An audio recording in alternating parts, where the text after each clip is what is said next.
تو امام احمد رضا خان فاضل بریلوی نور اللہ مرقدہ وہ عظیم ہستی ہیں کہ جنہوں نے وہ عقیدے، اور شاہ عبدالحق مودودی سے دہلوی کا ایک جملہ سن لیجیے اور میں اپنی گفتگو کو ختم کر دیتا ہوں. وہ فرماتے ہیں کہ ہر فرقہ، اشرۃ العلمات میں لکھتے ہیں کہ ہر فرقہ کہتا ہے ہم حق پر ہیں، تو اہل سنت کے حق ہونے کی کیا علامت ہے؟ تو شیخ محقق یہ فرماتے ہیں صرف زبانی دعوے سے کچھ نہیں ہوگا، عقیدہ ثابت کرنا پڑے گا. فرمایا سنی کے حق ہونے کی دلیل یہ ہے کہ آج جو یہ عقیدہ برمنگھم میں بیان کر رہا ہے نا، یہ عقیدہ 14 صدیوں سے چلا ہوا آیا ہے، اخبار متواترہ سے آیا ہے.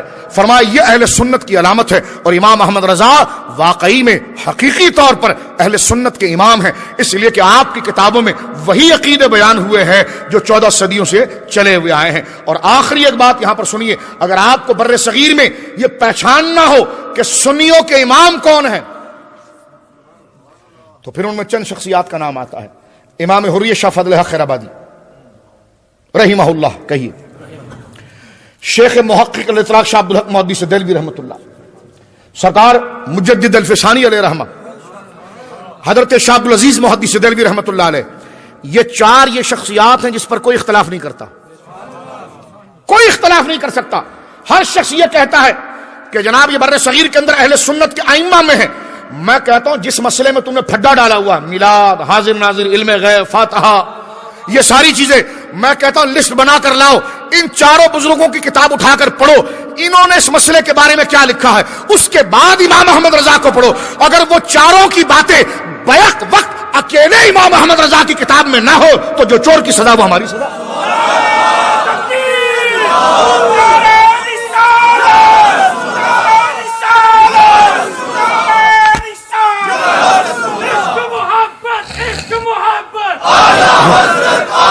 امام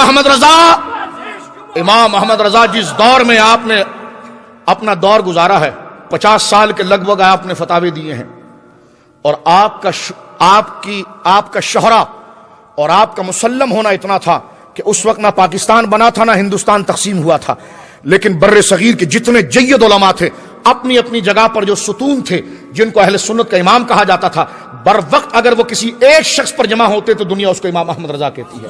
آپ حسام الحرمین اٹھا کر دیکھ سکتے ہیں، صاحب شواہد الحق سرکار مجدد وقت حضرت سیدنا یوسف نبہانی، ان کا رابطہ امام احمد رضا سے. بر صغیر میں اگر آپ آ جائیں تو آپ کے خانے بال کے اندر مفتی سراج احمد صاحب جو اپنے وقت کا سب سے بڑا عالم ہے، اس کا رابطہ امام احمد رضا کے ساتھ. جہلم کی طرف چلے جائیں تو کرم الدین دبیر صاحب جن کا ایک خود بہت بڑا قد ہے، ان کا رابطہ امام احمد رضا کے ساتھ. الور کے شہنشاہ حضور شیخ المشائخ اور امام اہل سنت حضور سیدنا دیدار علی شاہ صاحب کو اگر آپ دیکھیں تو ان کا رابطہ امام احمد رضا فاضل بریلوی کے ساتھ. رامپور کے جید علماء کو دیکھیں گے، بدایون کے علماء کو دیکھیں گے، سہارنپور کے علماء کو دیکھیں گے، قصور کے سیدنا شیخ المشائخ امام المتکلمین امام المناظرین سرکار غلام دستگیر قصوری کو اگر آپ دیکھیں گے تو ان کا رابطہ امام احمد رضا کے ساتھ. امام احمد رضا کون ہے کہ بر صغیر کے جید ستون جس کے ساتھ اگر جڑتے ہیں وہ امام احمد رضا ہے. اور ان کا حال کیا ہے؟ مولوی قاسم نانوتوی کے بارے میں شتھانوی نے خود لکھا کہ جس وقت تحذیر الناس لکھی گئی تو کہتے ہیں مولوی صاحب اپنا نام بدل کر بس میں سفر کرتے تھے. وہ ہمارے اردو میں کہتے ہیں، شاید اتنی اردو کی لذت آپ نہیں جانتے ہو، لیکن جو جانتا ہے وہ محسوس کرے گا کہ بچے کے ٹکٹ پہ سفر کرتے تھے. یعنی جب مولوی قاسم نانوتوی کو کوئی پوچھتا تھا نا نام کیا ہے، کہتے احمد بخش. نام کیا کہتے تو؟